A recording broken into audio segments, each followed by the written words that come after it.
ఏది లేదు, సిగ్గు లేకుండా మాట్లాడతారు వచ్చి. ఇంకా ఈ మధ్యన కొత్తదోటి దుకాణం తెరిచిండ్రు, 6 గ్యారెంటీలు ఇస్తారట, 6 గ్యారెంటీలు.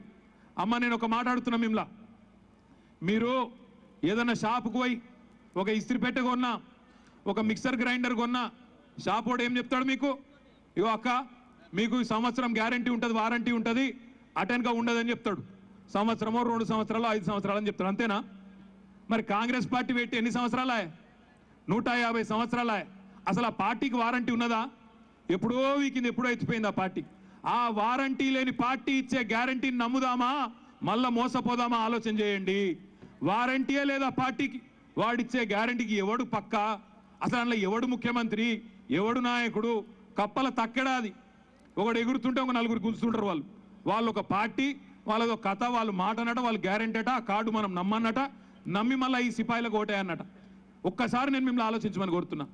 ఎట్లుండే పరిస్థితి కరెంటుది కేసీఆర్ రాకముందు?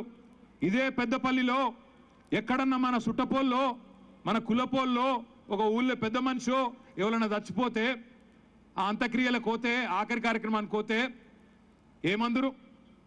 ఆడోళ్ళేమో ఓరు ఎక్కువ మంది, పోయిన మగవాళ్ళు ఏమందరు ఫోన్ చేసి ఆ కరెంట్ వాళ్ళకి ఫోన్ చేద్దరు, అన్నా బావి కాడుకోవాలనే, స్నానం చేయాలి, లేకపోతే ఇళ్ళకి రానియారు, స్నానం చేద్దామంటే కరెంటు లేదు, మోటార్ నడుస్తలేదు, జర నీకు దండం పెడతా 15 నిమిషాలు కరెంటు ఇస్తే స్నానాలు చేసి ఇంటికి పోతామన్నా అని బతిమలాడుకున్న మాట వాస్తవం అయితే చప్పట్లతో ఒకసారి కాంగ్రెస్ పార్టీకి సిగ్గొచ్చేటట్టు చప్పట్లు కొట్టమని కోరుతున్నా.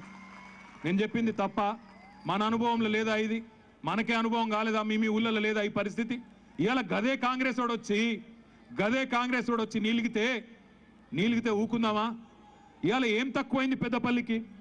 ఏం తక్కువ చేస్తాడు కేసీఆర్? ఒక్క మాట ఆలోచన చేయండి.